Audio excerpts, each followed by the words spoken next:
Florida today, and we are really excited to be here to talk about TEDx in the classroom and all that can mean. And I'm Dr. Cristina James. I'm the academic dean in the middle school, and I'm an English teacher and our TEDx organizer.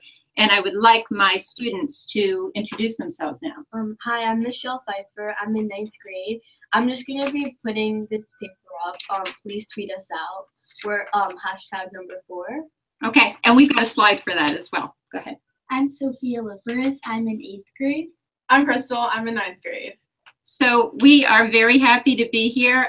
If you go to, from our first slide, sorry, we have our social media, which is at Souls DNA, Instagram, Soul Stories DNA, and our website, soulstoriesdna.com. Anyway, if you go to our second slide, then that is the hashtag for us. We are hashtag TheEdCollabGathering #4, and we hope that you will tweet out to us today and ask us questions, because my students can tell you all about this in more eloquent ways than I can.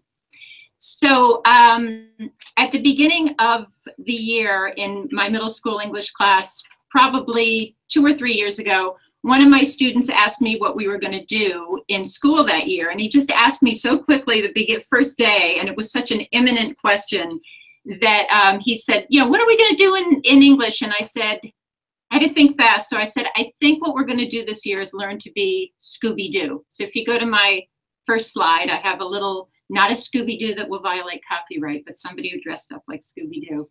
And what I meant by this was that I wanted to create a kind of pedagogy in my classroom where students would respond to a really out-of-the-box curriculum by doing that kind of double take that Scooby and Shaggy do whenever they see a ghost. And now I'm going to totally embarrass my students and do that. It's when they go, "Arr!" And that's what I want my students to do. See, they're kind of doing it right now. And so the other thing that I thought about this was that I didn't just want my students to feel like Scooby-Doo. I wanted them to feel like our whole classroom was a Scooby-Doo episode. So if you look at our next slide, I wanted them to feel, I wanted them to feel like they were riding in that mystery machine every day, that turquoise and chartreuse panel van, and that the ride they took inside it each day would lead to a new mystery to solve. One where inference, deduction, extemporaneous thinking, and teamwork were all required. And so I got to thinking how we could do this.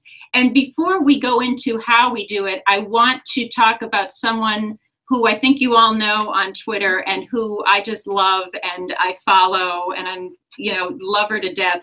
Her name is Trisha Abarvia. And the next slide is dedicated to her because she articulated very eloquently what I was feeling about Scooby-Doo and my students. She said, we need to stop preparing our students for the world as it is and start preparing them for the world as they and we want it to be. And to this end, education must be aspirational and schooling disruptive. And that is when I started searching for something that could heed her high standards. And what I found was a few years ago, I went to a conference at the Pine School in Fort Lauderdale and met the brilliant educator, Aaron Gallego, who was doing TEDx in the classroom with his AP seniors and putting on an event and speaking at it. And I said, we've got to do this at the Benjamin School with middle schoolers. So if you go to the next slide, what I have is, that's our logo from last year. And that's kind of nice because behind us, you can see both logos from our past 2 years. And before we start talking about this, believe me, there are still some people out there who are not totally sure what TED is and how it delineates from TEDx. So for those of you who don't know, TED is an acronym. It stands for Technology, Entertainment, and Design. And it started in the 80s as kind of a think tank cool conference in Northern California. And then as the internet gained precedence, so too did TED. And when Chris Anderson took over as its curator in the early 2000s, it really went crazy. TED Talks are, so TED is a non-global platform. It's devoted to disseminating ideas worth spreading. And this is usually in the form of short, succinct talks that are no longer than 18 minutes. And what TEDx is that X means that you can apply to TED. It's a super easy process, and they will give you a license to do your own TED event, which is independently organized and licensed, but you do it in your community or at your school. And I have to say that for my students and me, the appendage of that one little letter to the TED acronym has really brought the X factor to our learning in the most disruptive, aspirational, and transformative of ways. So if you go to the next slide, and believe me, my students here will attest that I really love To Kill a Mockingbird. I love to teach them all about critical writing. I love to make them re-edit their work. But there is something about bringing this TEDx curriculum in the year where you say, hey, and it's going to make them go, oh, because what you're going to do is say, hey, you are not going to write another essay on To Kill a Mockingbird that we're going to edit and re-edit. And that's my little picture there. And then next to it, I found, and you're also not going to make another paper mache diorama of something for a project. And believe it or not, on that slide, I actually found a picture of a paper mache Atticus. So instead, you are going to get to do something that many people can't do. You are going to learn, and if this is on my next slide, my students are going to learn to get really quiet. They're going to learn to get really mindful. They're going to learn how to go to a place inside themselves where they can filter out all that white noise and sound bites and fake news to which this world subjects them. And once they are going to learn to exhume, mine and exhume their own soul stories, which then become their ideas worth spreading, that they disseminate on the TEDx stage at an event of their own construction and making. So there is absolutely no doubt that this is a Scooby Doo curriculum. It will absolutely disrupt your classroom in ways you cannot imagine. But as teachers, you should not worry about that, because the aspiration that is intrinsic to doing this is just guaranteed. So the first thing that we would like to talk about today, and I'm going to let my students talk about, is in the next slide, and it is about digital footprint. And I think my students here today can attest to the fact that they have been to many, many assemblies where they have been told about their negative digital footprint and what they post on Instagram and, you know, can change their lives. But we don't talk a lot about a positive digital footprint. And, you know, one thing that I just want to say is when they really get the idea that they're going to go on the stage at their own TEDx event and take a global platform that they're going to share with people like Amanda Palmer and Al Gore and Chimamanda Ngozi Adichie, that's one part of a positive digital footprint. But I want them to talk to you now about ways in which they feel that going through this process, because all of these people are our TEDxers, and all of these people have given TED Talks. So please talk about your positive digital footprints. Well, I did 2 TED Talks. I did one in 7th grade about being trilingual, and I did one in 8th grade about my name being Michelle Pfeiffer. I think that from these 2 TED Talks, I've seen the growth that I had from 7th to 8th grade and how much better I got at public speaking. And I think that being in, like, doing TED Talks has helped me a lot. So yeah. After all the talks were done at the event, Dr. James submitted them to National Speaking Week's competition for Best Video or Podcast.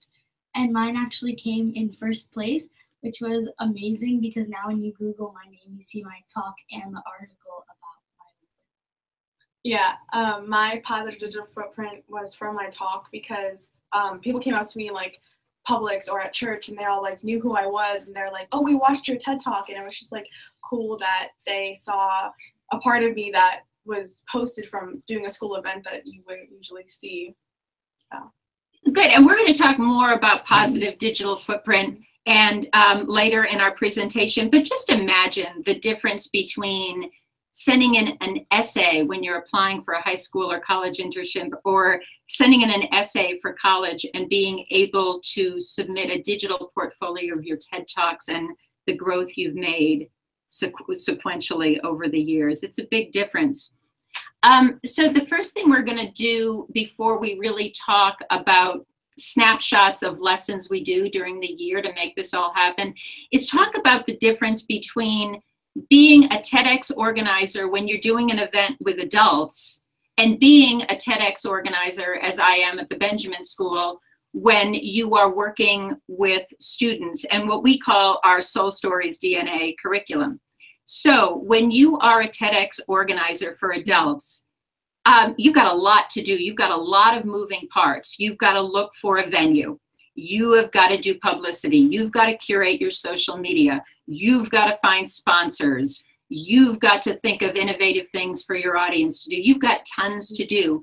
But your team is probably mostly made up of adults. And those adults, even if you've got to herd them a little bit, probably all have expertise in the field in which they're helping you, particularly, and even your speakers. You definitely want to curate your speakers' talks and do all that. But besides that, people kind of know what they're doing. When you do this Soul Stories DNA curriculum, what's happening is you're doing all those things too.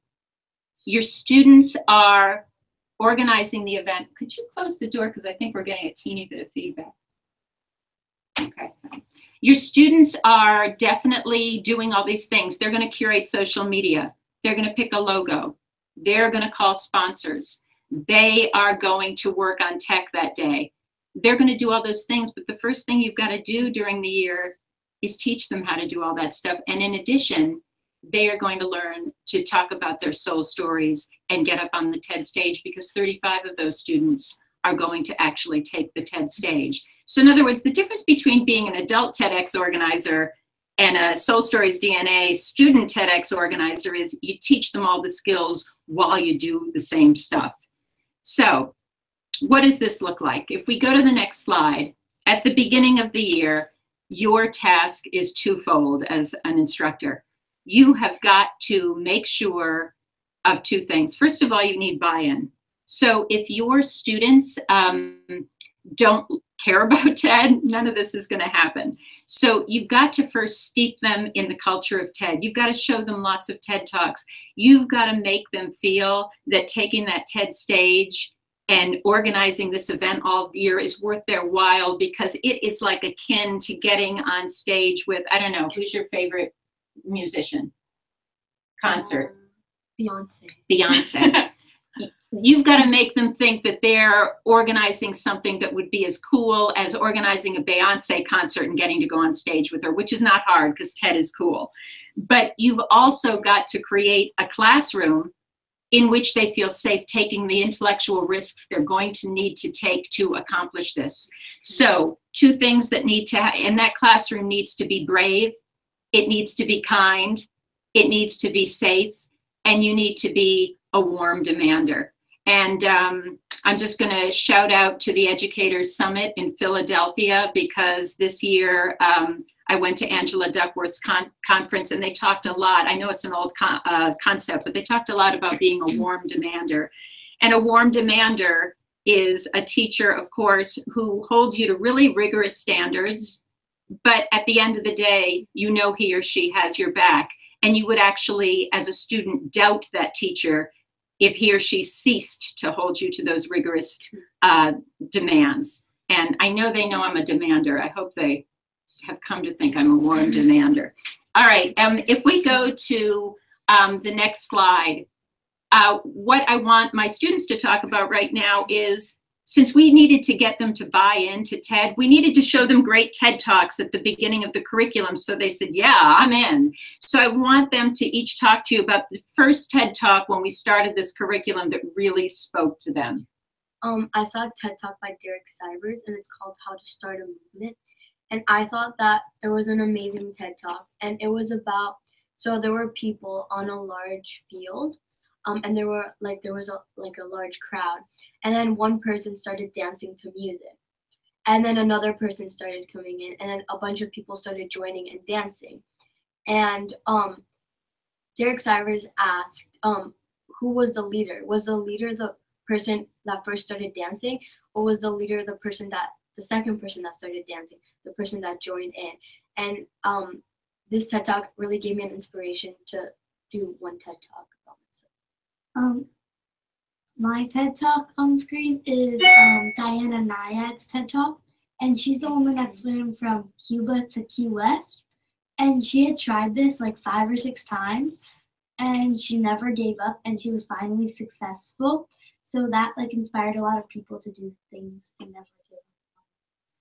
My favorite TED Talk was by James Beach. He talked about responding to spam email, because I never responded to spam email, and clearly not a lot of people have. And he made it kind of like a joke almost, because he responded to a spam email about gold. And it was funny because they made up a little secret code. So it was one email he got was like, the magic gummy bear is coming to the giant lizard. Like, it was really funny. And it just inspired me to like make a TED Talk, because like that was funny. It was a cool TED Talk, and it made everyone else laugh. So it inspired me to do my own. And I think what you guys are saying is important, because there are so many different TED Talks. There are really poignant, deep ones. There are really funny, whimsical ones. And you really want to show a whole kind of range of those so you speak to all your students. If we go to the next slide, one thing we're going to do right now is give you snapshots of the curriculum throughout the year. And we talked a little bit about buy-in in the beginning of the year and how you have to steep them in this curriculum of TED, but you also have to provide a safe place for your students to feel like they can experience danger safely. So one of the first things I'm doing this year, and granted, just saying this does not make it so, but it's a way of telling your students what your intention is for the year. And so I show them this picture of Bondi Beach in Australia. And Bondi Beach in Australia has that net around it where you can see that it's protecting the swimmers from the sharks, but the swimmers can still swim out there and see the sharks. And I say to my students, I want my classroom to be that sequestered place where you can kind of swim with the sharks, but not really. So take brave risks in here and hold me accountable as your teacher to keep making that safe, kind place for you to take risks. In addition, I show them a TED Talk about a warm demander, and I say, this is who I aspire to be as your teacher. So Linda Clyott Wayman, How to Fix a Broken School, she was a teacher who took over the Strawberry Mansion School outside of Philadelphia, which was a mess. And she went in there and she was tough, but she was warm. So when people said to her other admin, we can't fix this because it's unfixable, she had one phrase for them. She said, so what? Now what? Meaning, okay, it's a problem. Now what are we going to do about it? The other thing she said to her students who needed the warmth, she said, if nobody told you they loved you today, I did, and I always will. So again, you can't make your classroom brave and kind and dangerous and all these things just by saying so, but it's a pledge I try to give to my students at the beginning of the year.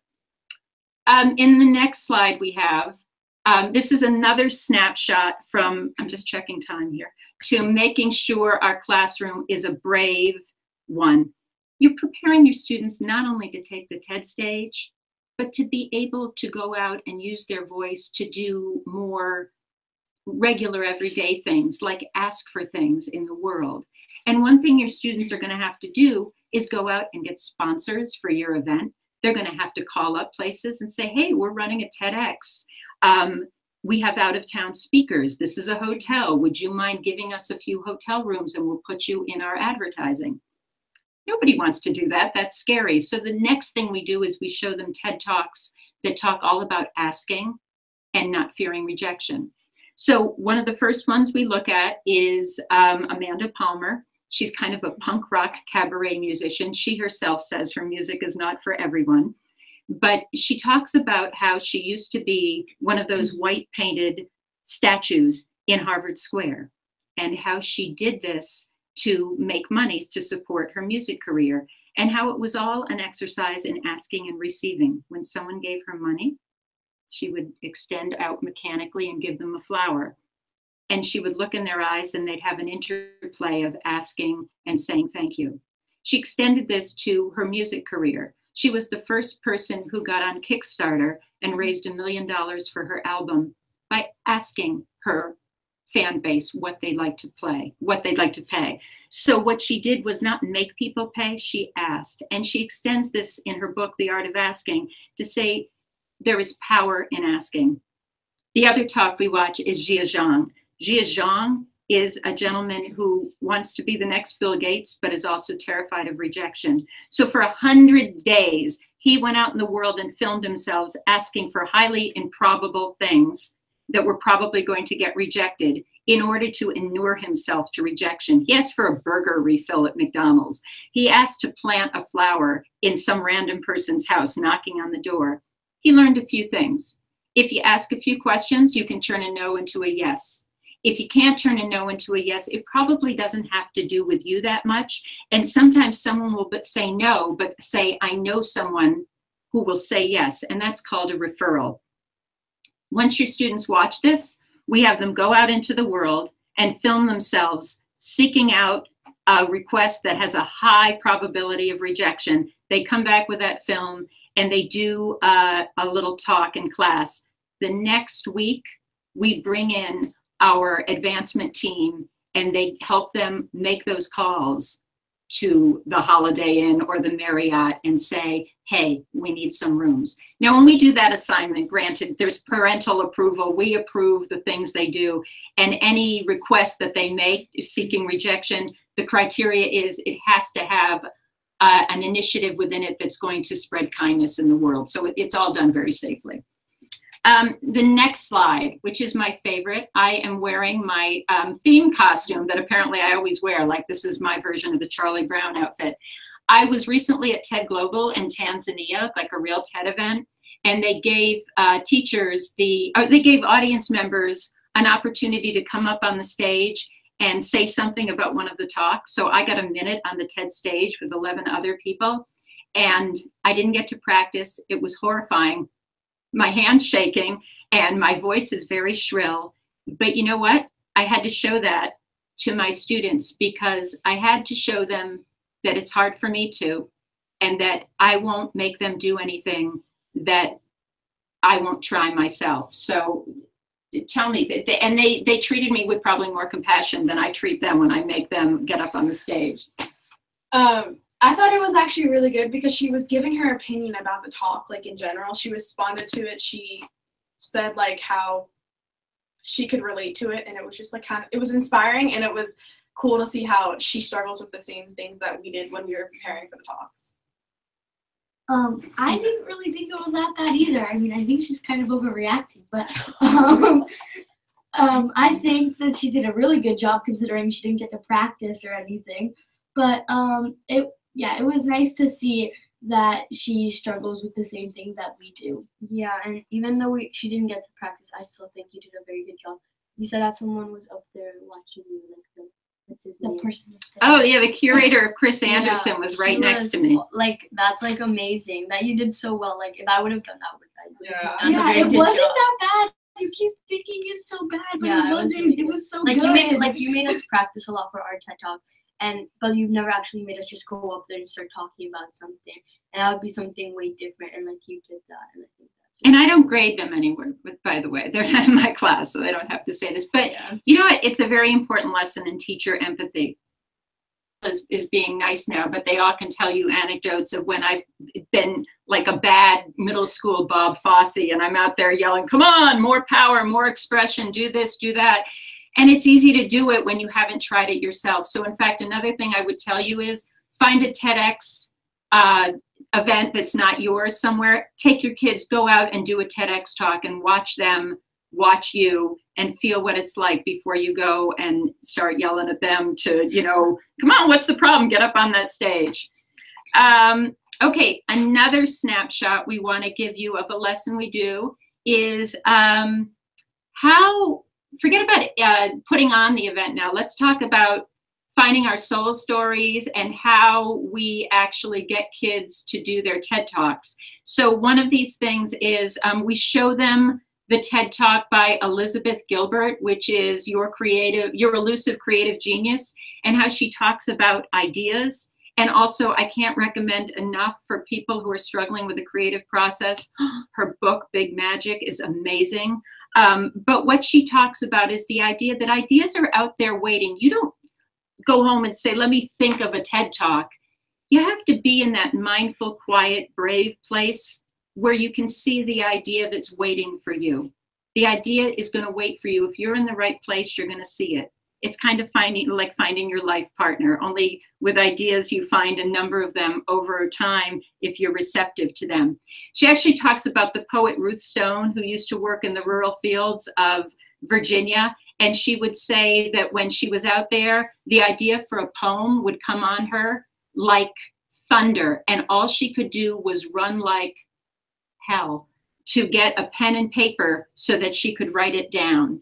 So I wanted Michelle to talk about how we had this experience together when we were trying to find a TED Talk for her, like what her idea was. The idea was actually always there. We just didn't realize it until for the right moment. After I did my first TED Talk in 7th grade, I wanted to do one in 8th grade too because I thought that it was really cool. And I came into Dr. James's office and we were just thinking about ideas for my next TED Talk. And then we were thinking about like my favorite color, my cat, stuff like that. And I kept going like, nah, yeah. nah. And then you go, what about your name, Michelle Pfeiffer? And I was like, yeah, like that's like an amazing idea. And so the idea was pretty much always there. You just have to find it. And what did you do with the idea that you share a name with an iconic actress? What was your TED Talk about? It was about finding my own identity. Even though I had the same name as Michelle Pfeiffer, I was still my own self. I wasn't like a replica of the actual Michelle Pfeiffer. If I shared the same name as her, I was my own self, and I was trying to find my own identity. And I can't recommend all of their talks enough. There's a link at the end of this slideshow. So if anyone wants me to share it with them, I absolutely will, so that you can go and see their talks. The next snapshot we want to look at is what this curriculum does in terms of inclusivity. So one thing we want to do during the year is, well, let me just say, and again, I know Trisha Barvia thinks I'm stalking her now. So lucky there's Twitter, so I don't have to stalk her. But I've just been watching her tweets recently, and this year as a teacher, she is showing the TED Talk, My Year of Reading a Book from Every Country, and that one's by Anne Morgan. And it's an amazing TED Talk about a woman who wanted to read a book from every country. And this was difficult because first of all, you had to figure out all the countries, and then you had to, in some countries, there were not translations of the books. And so she got a whole network of people out there who helped translate books from countries where there were no translations, so she could read a book from every country. And basically her message is so simple, but so visceral and real, that when we tell each other our stories, we stop seeing diversity and we start seeing inclusivity. And this is one thing that happens with the TEDx talks, especially with middle schoolers, when you're dealing with feeling funny about yourself, and it's so hard to have self-compassion. And if you can't have self-compassion, how are you going to have compassion for others? But these kids start bravely telling their stories, and all of a sudden, all that difference melts apart. And I really wanted Crystal to talk about what her talk was about and how it helped her experience inclusivity, and then Sophia as well. My talk was about identity and how I'm biracial, and no one really knows that, but now they do, because my talk was about how people only ever see me as a white girl with brown hair who is just there, but no one really knows who I really am. And so my talk really focused on how I'm biracial and how people view me as a person compared to view my sister, who is also biracial as well. And I talked about how in Starbucks one day, my sister and I went in and... Well, explain, because your sister... Yeah, my sister looks much different than I do. She has... Much darker skin, yeah, right? She has like a caramel skin undertone, big curly hair. She's really pretty. God bless you. Thank you. So I talked about how in Starbucks one day we went in, we were laughing about something we were talking about, and the barista said to us he thought that we were best friends because we were like laughing on about something. And I said, no, we're sisters. And he kind of like had this look on him. Not that he was being rude, but he just like tilted his head as if it was hard to believe. So I really talked about how under layers and layers and layers are your true self and who you are. My TED Talk was about an eye condition I have called nystagmus. And a friend of mine, he was also doing a TED Talk about his stuttering. So towards the end of the process, towards the event, we were both talking about, oh, I know your talk, he knew mine. It's like, it's enough about the differences. It's just who we are anymore. So. Yeah, and that really struck me because they were bored. It wasn't like, oh, I don't want to talk about my nystagmus. I don't want to talk about my stuttering. I know your talk by heart. You know my talk by heart. Nobody cared anymore. We were just all people. And so that was a really important byproduct of all of this.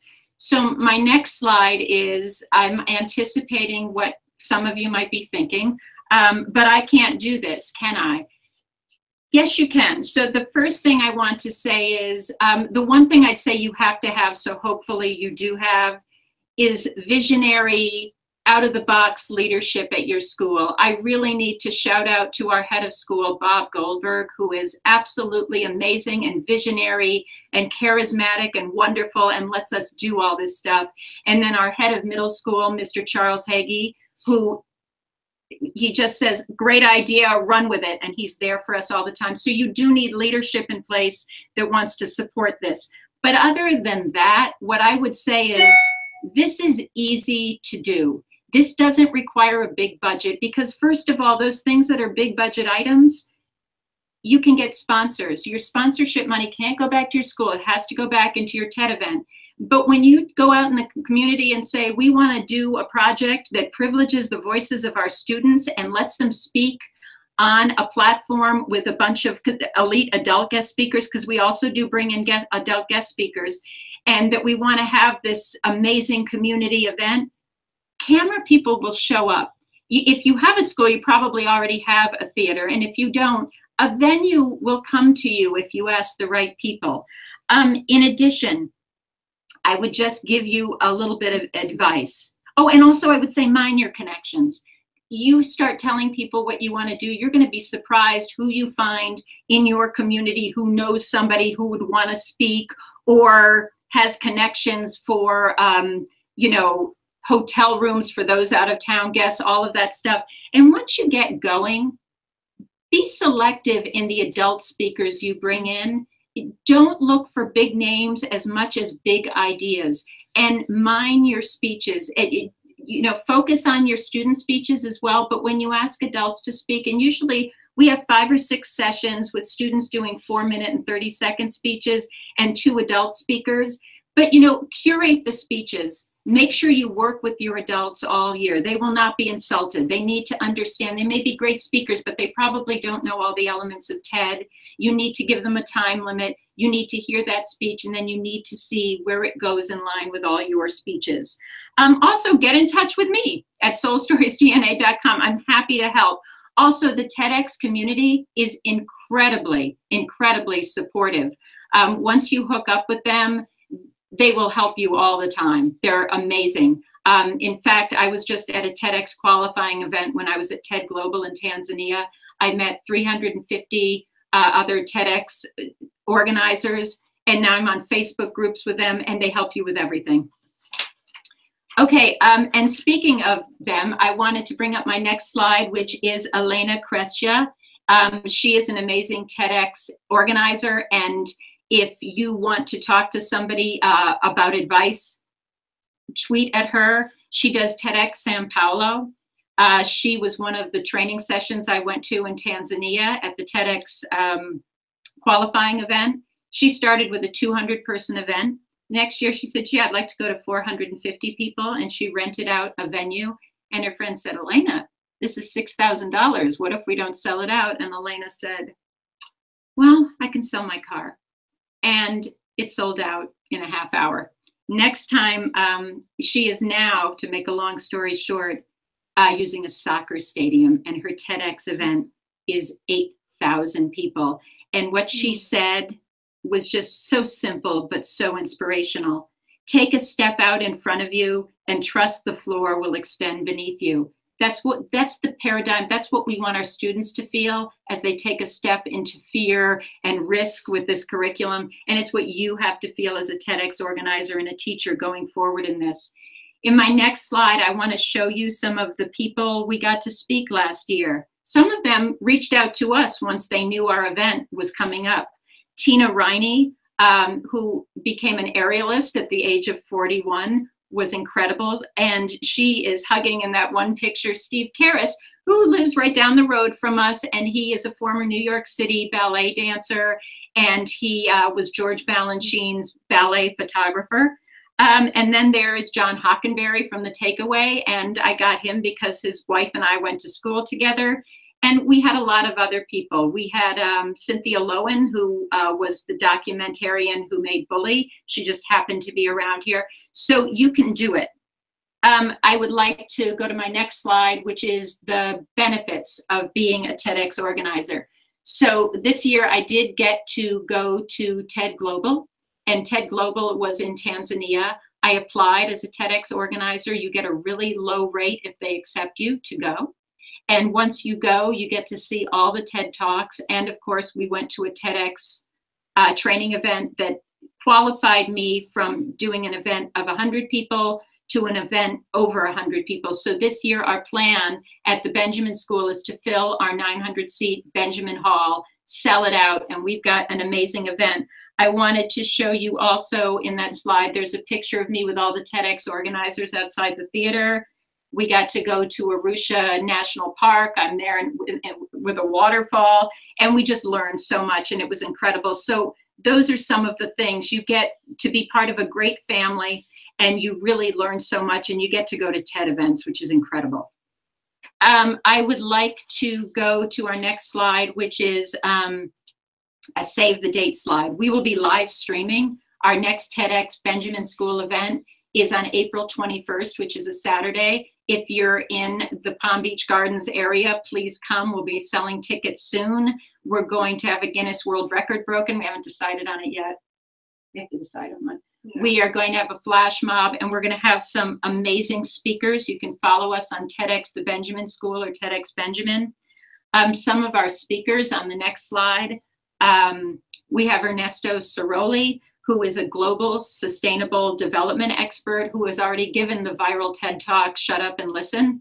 We have Jamila Liscott, who is a postdoctoral fellow at Columbia. She's also a visiting professor at UMass. She's a spoken word artist, and she is also the TED speaker of 3 Ways to Speak English. She will be here.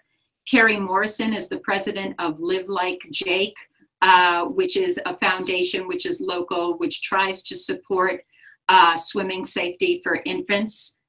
Ms. Morrison lost her son to a drowning accident several years ago, and she has been a boon to this community and helping those tragedies not happen further on down the line. We have Georgia Hurd, the writer and poet and author of Heart Maps. We are thrilled about that. We have Tommy Morrissey, who is a 6-year-old golf prodigy, and he is has one arm. We're very excited to hear from him. Nora Rowley Baskin, the YA author of Ruby on the Outside, will be with us. Andrew Reiner from Towson University. He specializes in finding how we can cultivate our boys to be better men and redefine masculinity. Cornelius Miner will be with us from the Columbia Readers and Writers Project. We're very excited to hear from him. He helps school leaders and leaders to support deep and wide literacy reform. And Glo Robinson, I met this year at the Educators Summit, Dr. Angela Duckworth's conference, and she is a senior, and she was Dr. Duckworth's intern this summer, and she is going to be speaking as well about the emotional toll of standardized testing. So finally, one thing I want to talk about, and then I'm going to let my students close this session out, is if you go to the next slide, David Brooks, and I heard him speak at the Educators Summit this summer as well.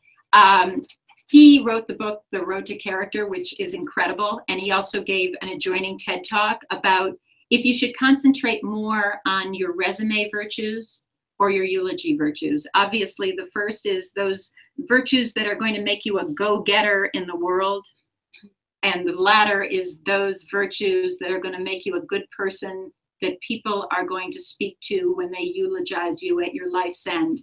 And obviously, we want to cultivate the eulogy virtues more, but I would suggest that doing soul stories and having your kids go through this TEDx curriculum cultivates both their resume virtues and their eulogy virtues. We have one more slide on the end that if you want me to share this with you, it has links to all our talks from the last 2 years and the talks featured here. And we have our hashtag again, but right now I would just like to have my students talk about what they think they finally took from this project at the end. What did it do for you guys? I think it just made people more aware of diversity, like in our recent, like in more direct community overall, I think, and it showed that like people assuming things of you doesn't mean they're entitled to be rude, but they're just trying to get a better picture of what's going on. For my talk, not only has it raised awareness for like visual impairment and stuff, I actually started a nonprofit foundation called iRide, because most of the people with my eye condition don't have good enough vision to drive. So my foundation is raising funds to help people with visual impairment that can't drive pay for public transportation like buses and taxis. Before I say anything, please tweet out to us the TheEdCollabGathering #4. I think that these TED Talks have helped me a lot with public speaking. After I did my first TED Talk, seeing how I did better on my second one, I see like the process of how well I've done, and just like in school in general, when people ask you to speak, I just felt like I became a lot better in public speaking, and I recommend you guys to do TED Talks too. And I would augment what you say, Michelle, that she's my only student who did one in 7th grade and did one in 8th grade. And we really want to look at this curriculum going forward in terms of with colleges, like go ahead. Like say that you start doing one and then you do one all of these years at school, you see the difference, and if you apply for a college, they will look, it's not just like an essay, it's more than an essay. They will see the process of how well you've done from the beginning to the end, and it will just look like really well in a college resume. And yeah. I don't know if we have any time left, but I guess we have 2 minutes. Our hashtag is TheEdCollabGathering #4. If anybody has a question for the students. I gave her a job, and boy, does she do it. Anybody? Is it gonna come up there? Or? Really? I don't know. Check your phone. Yeah, like maybe. Oh, I don't know. Well, we're pretty much out of time. We kind of came out perfectly.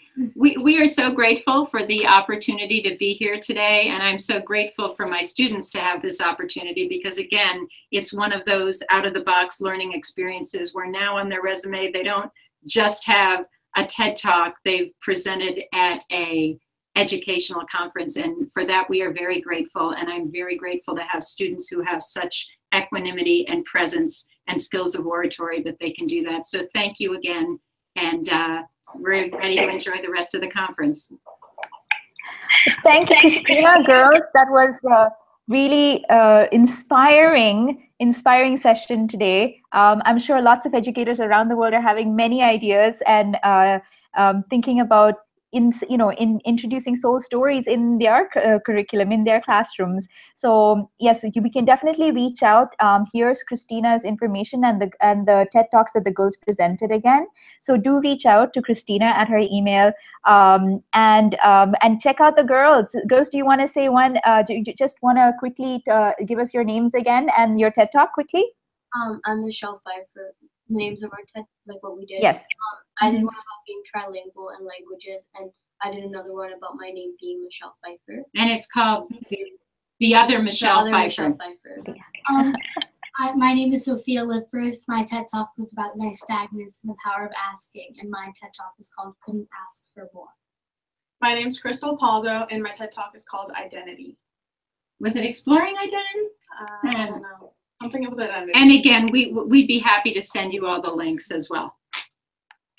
So thank you so much, girls. I am completely blown away. Cristina, you for taking on the challenge and bringing something that will be a lifelong skill for these girls in the classroom, and girls for, standing in front of an audience that is, the whole world, and presenting your identities and your special talents. It's truly an inspiration. For the rest of you, if you want to keep being inspired, do stay with us. We have lots of great sessions coming up. I'm just sharing with you in our next session coming up, we have Jillian and Teresa talking about race in the classroom. That's workshop number 5. Workshop number 6 is by Maggie Roberts, talking about exploring the art of great teaching. And then we have Stephanie, Heidi, Kathy, and Susan talking about building your PLN, session number 7. So do stay with us and continue with our free learning day in our next upcoming workshops. That's it from us for this workshop. Thank you to Cristina. Thank you, girls. And we will be signing off. Thank you. Thank you.